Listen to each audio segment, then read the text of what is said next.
iPhone 14发表会终于要来了。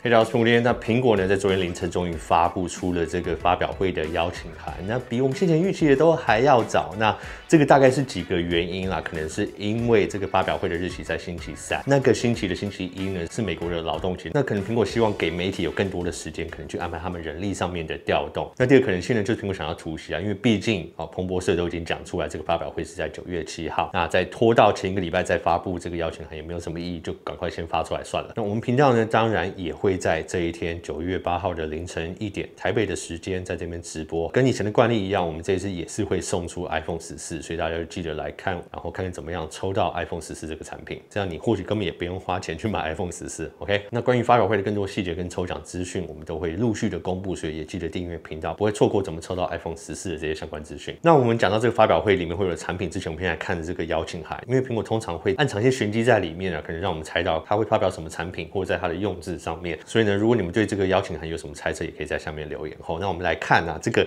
它的图示你点进去，它会带入一个这个 AR， 你可以在里面去看它这个3D 图像的这个邀请函。那其实苹果用这种方式发邀请函已经非常多年了，那所以我觉得这个也不能单纯就代表说我们会看到这一次 AR 眼镜的发布。据我了解是在明年，那我们到时候会有另一支影片再来讲。那另外呢，它的用字上面写的 far out 这2个字，那这个翻回来，其实看他们在讲的是什么，因为毕竟这边它显示的图示好像是在宇宙嘛，所以好像是非常遥远的地方，或者他们可能有很多不一样的用法可以用这个用词吼。但是呢，我们先以这个宇宙来看，我们再来对比现在我们所知道的消息。那大家都知道说，可能在这次 iPhone 14系列里面会支援低轨卫星，那低轨卫星就是让你有紧急事件啊，可以拨出紧急电话或是传输紧急讯息。那即使在你没有收讯的情况下，也可以支援。会不会是在讲这个部分？那第二个可能性呢，就是在现在苹果手表系列，我们都知道苹果可能要推出这个极限运动版，就是让人家可能在野外登山没有收讯的时候，一样可以使用它精准的定位，那或者是也支援低轨卫星，让人家可以去发出这种求救的讯号。那所以会不会是在这个部分，那 far out 加这个宇宙会不会在暗示低轨卫星？这个大致上我们就先很快速猜测一下。那一样，你们观众有什么想法都在下面分享。那这次会发布的产品线呢，当然就是 iPhone 14全系列。那我们知道会有4支不同的型号，但是呢，跟去年不一样，就是小支的 mini 应该是会被移除，所以就是14、14 Max 或 Plus， 然后14 Pro 跟14 Pro Max。那如果一般人对这个没有很有研究的话，我们大致上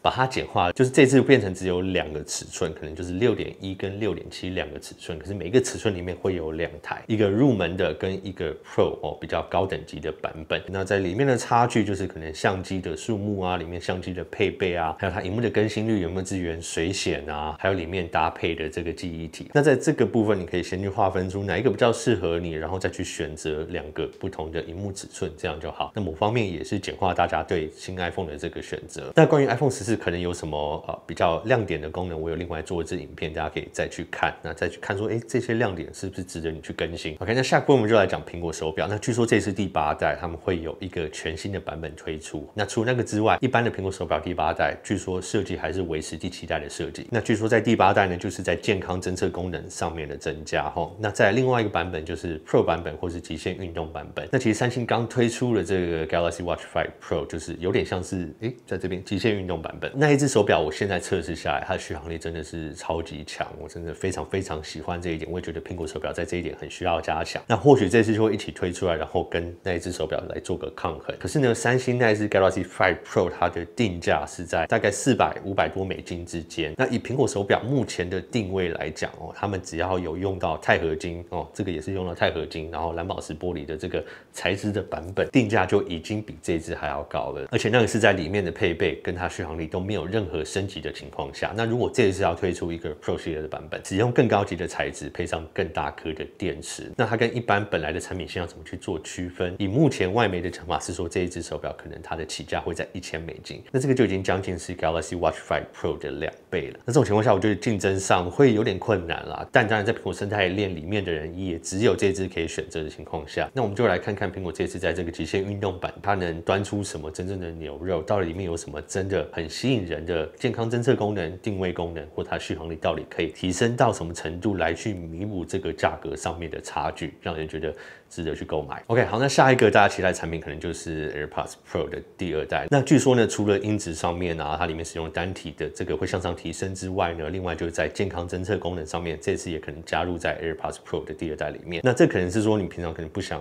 带手机或是带手表出去的时候，它可能可以直接做一些简单的心率侦测功能。那同时间呢，再配合它里面有 Siri 的资源嘛。那这种时候，如果它在里面也放进这个处理器的话，其实它可以直接做一个像是教练跟你对话、听音乐、播音乐什么等等的这些功能。但我很怀疑啦，在那么小的体系里面，到底它可以做到多少？那或许可能还是要依赖有个苹果手表，那或者是有个手机的情况下，才能做到这方面的资源。但是至少在健康侦测感应器的部分是可以直接做在上面。那这种时候你可能就不需要也要有苹果手表才能做这些心率侦测。OK， 那下一个部分很多人提到的关于 iPad 系列的更新后，那我个人认为可能是会在10月或是晚一点的发表会。这一次的 iPad 更新，我们知道 iPad Pro 的这个 M2 的版本要推出，那据说它在前面的屏幕的地方会向外增大。那这种时候，它既有的 Face ID 呢，可能就会变成是一个刘海形式的设计。那刘海我们现在也见怪不怪了，在一个没有 Face ID 的 MacBook Pro 上面都有刘海，所以关于这个刘海的设计语言，我们可能也是要慢慢习惯它会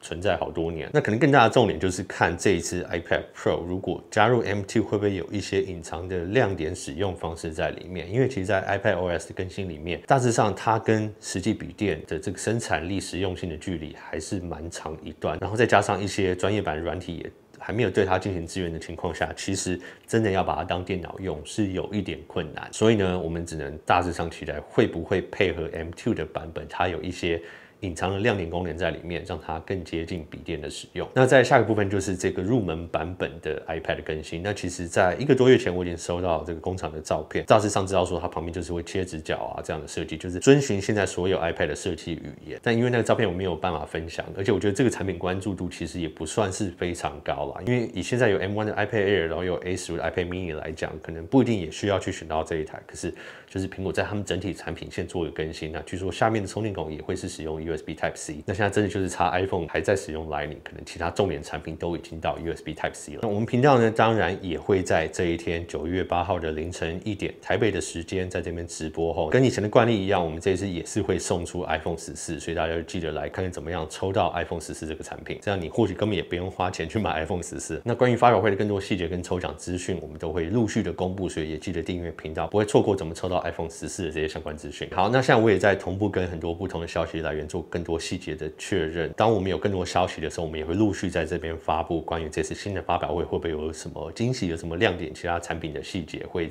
持续陆续的公布。那大家也记得订阅频道，所以不会错过这些消息。好，那今天的影片就先到这边，我们下次影片见喽，拜。